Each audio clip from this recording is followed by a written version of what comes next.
Welcome back, everybody. Today I was going to talk about the partnerships and what is it all about. But before we get to that, let's talk about the meat and potatoes of the delivery service. Let's say you're home, right? And you're in your pajamas and you're thinking about going out to pick up an order, right? To pick up some food.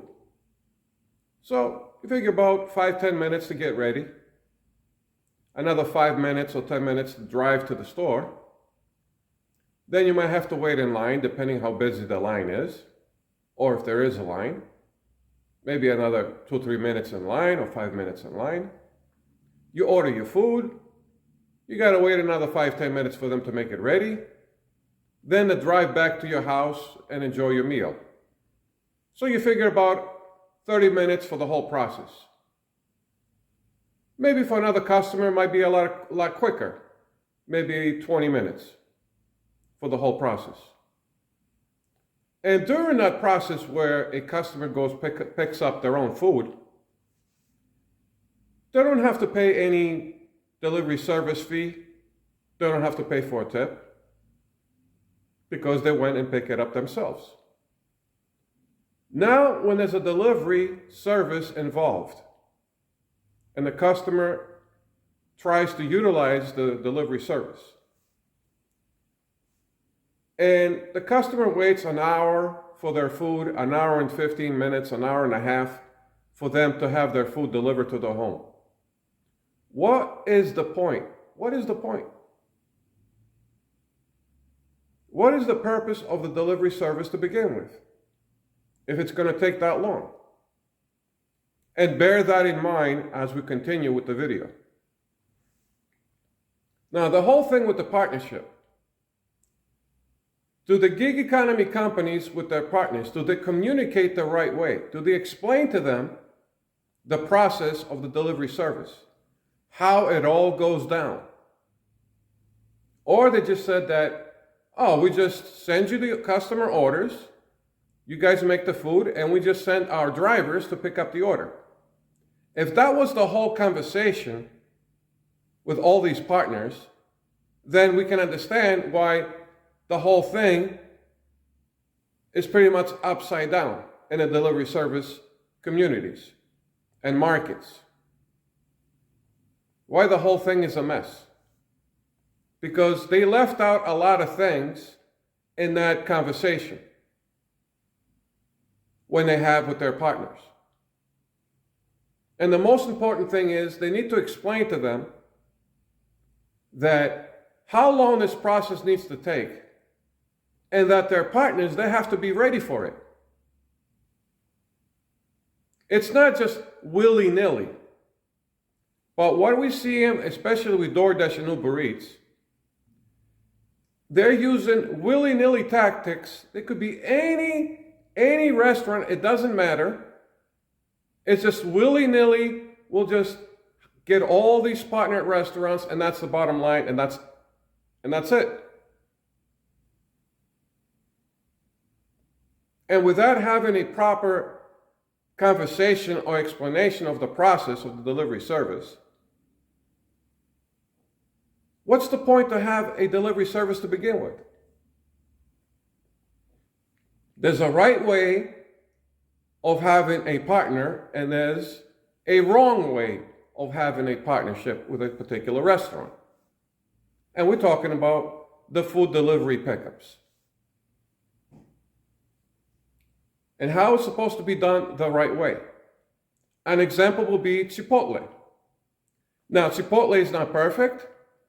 There is room for improvement with Chipotle. Especially, they need to better understand that they need to ask their drivers confirmation of their phone to see the order, because there's a lot of issues with Chipotle where drivers pick up the food and then they cancel it, and then they have to remake the order or resend the order to Chipotle, and drivers keep showing up for that same customer.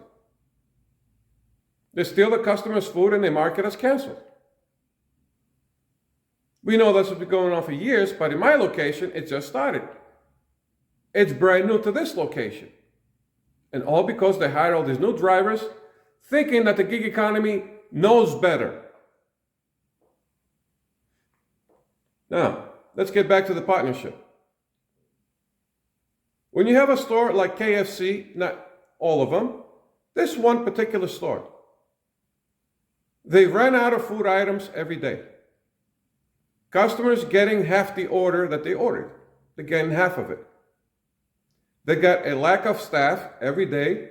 They're missing so many workers in there. The food is always late. The food is cold. Half of the order is missing. Drivers are not getting paid squat, especially if it's an Uber Eats order. Then definitely not going to get their tip. The orders are going to be canceled. The orders are going to be refunded. The orders are going to be resent, remade. What's the point of having a partnership where you're continuously experiencing losses from that same store? You're not canceling your partnership with all the KFCs, just this one particular store that actually has a number, because all the franchises have a number for every store. Put that on the list and say, we're not delivering to this particular store. We're losing constantly money every single day. And the same thing applies with another chain, which is Panda Express. Now, with Panda Express, their motto is that we're going to take care of the people that are in line first, the people that showed up, and they're either taking it to go or they're sitting down to eat, and the drive-through. And then once that gets taken care of, then we get to start the delivery service orders. That's a no-no. That is a no-no. Because the way I describe it, the right way of doing it, like Chipotle, what they do is they'll have, let's say, 3 people or 3 employees. They take care of the people that showed up, they're in line to pick up their order. They have 3 employees dedicated to that. Then in the corner of the store of Chipotle, they'll have 2 workers, and what they do there, they only do delivery service, delivery orders only.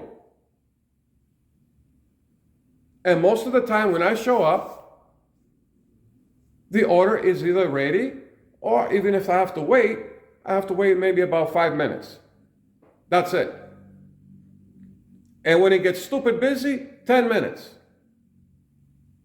15 minutes will be the maximum. But when you go into these other partnership restaurants that they have, and you're sitting there and you're seeing like Panda Express, on Fridays and Saturday evenings, you'll see 15 drivers. And it'll be Uber Eats and Doordash drivers, 15 of them, waiting there for an hour and a half, 2 hours, because Panda Express does not start delivery service orders until their pickup lines in the store, they're over with, or the drive-through. But when those are constantly busy, they haven't even started on the delivery service orders for an hour and a half. They haven't even started them. That's why you're seeing 15 drivers. They're standing there in the lobby of the store for hours. What's the point of having a partnership where they don't know how to utilize the partnership of the delivery service? They're not using it properly, the correct way, in the right way. And they have a lot of employees at that Panda Express. They got about 12 workers in there.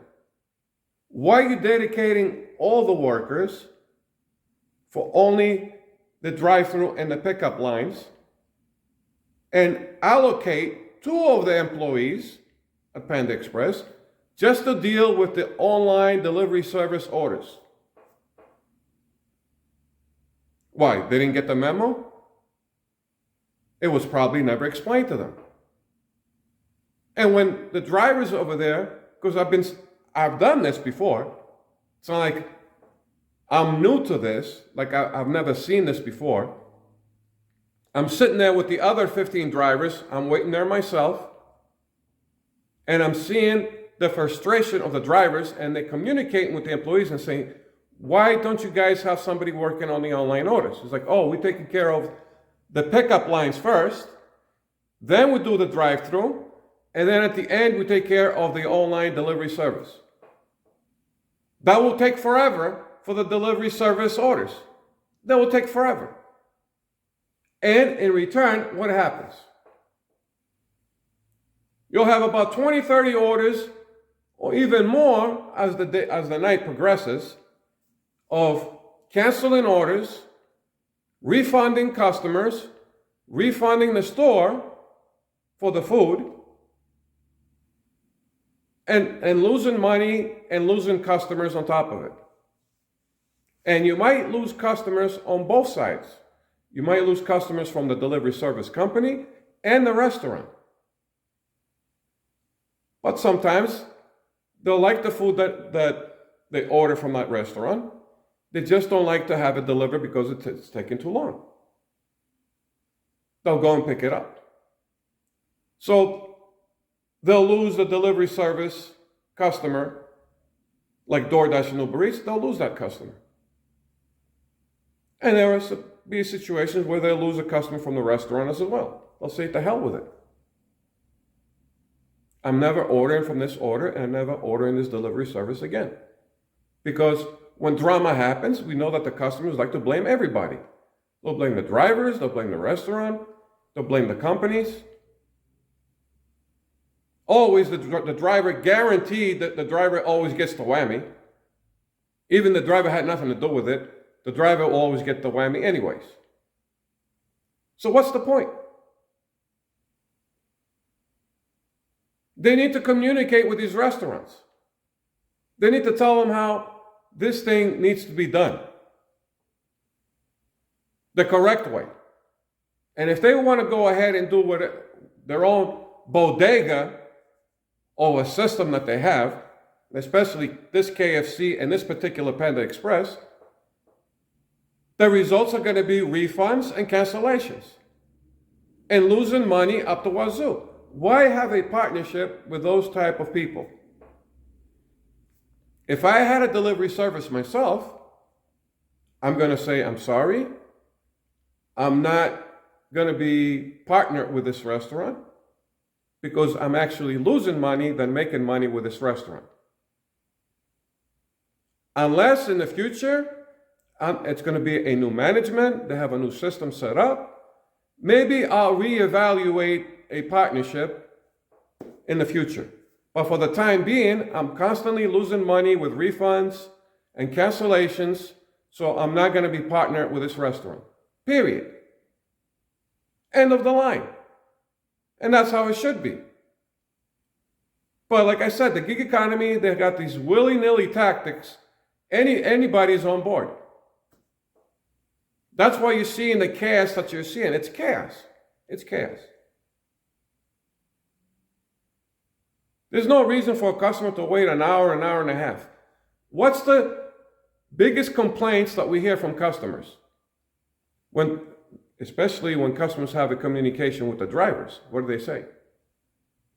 Oh, this would have been a lot quicker if I went to pick it up. Because it takes too long, and then you start communicating with the customer either by phone or by messaging, and that's what you hear from the customer. This would have been quicker if I went myself to pick it up. Why did I order a delivery service where I have to pay a delivery fee and a tip? I'm paying for it. It's not free. What's the point? That's what it all comes down to, guys. It comes down to that. There's a lack of communication. Logic is out the window. And they're using whatever goes tactics. And that's what you see in the chaos that you're seeing. And their answer or their solution is, we'll hire new drivers, and makes it even worse. It makes it even worse with new drivers. At least with veterans, they'll never pick it up to begin with, and the companies will get only one whammy. Now they have new drivers. They don't know any better. They're going to go there, and everybody's going to get the whammy, and even double and triple whammies. There you go. Pissing off the new drivers, because the new drivers don't know any better. Then they find out they just got the shaft. They've been sitting there for an hour. The payout is pretty much chiclets. They have to drive to Timbuktu for the delivery as well. And then by the time they get there, the order gets canceled. And especially if it's an Uber Eats order, the customer will take their tip back. And also, they won't even pay a fee to the driver. For canceled orders, Uber Eats cancel the base pay for canceled orders. So these pissed off new drivers, what are they doing? On their next order, they go pick up the order. They'll mark it as canceled by the driver. They'll keep the food and eat it so they can get some kind of compensation for all the deliveries that they're doing and again the shaft. There you go. So now they're dishing out even more refunds. Pissing off the new drivers. They know the veteran drivers already know the veteran drivers know how it's going to go down. They've been there already. They know that this is not going to work out. They'll reject that order from that restaurant. And it's not just because it was $3. There's more to the story than just $3. So these companies need to understand that to have the partnerships that work with the delivery service and the restaurants, they do not work for them. It's okay to say, we're not going to be working or having a partnership with you guys. It's not going to help anybody. It's not going to help us. It's not going to help the driver. It's not going to help the customer. Until there's some changes, and until that time, we're going to cancel the partnership. Or they should not have a partnership to begin with. They should start evaluating restaurants, checking them out, and finding out if it's the correct thing to do to partner with this particular restaurant or not. But they're not doing any of that. And that's why chaos is supreme. Anarchy is supreme in the gig economy. There you go. Everybody's losing. And their answer is, we'll hire new drivers. Make matters even worse. There you go. But you guys let me know in the comments. Let me know you guys what you think it is. Let me know your experiences, your opinions in the comments, and I'll catch you guys on the next video. And that's all I got for you guys. Later.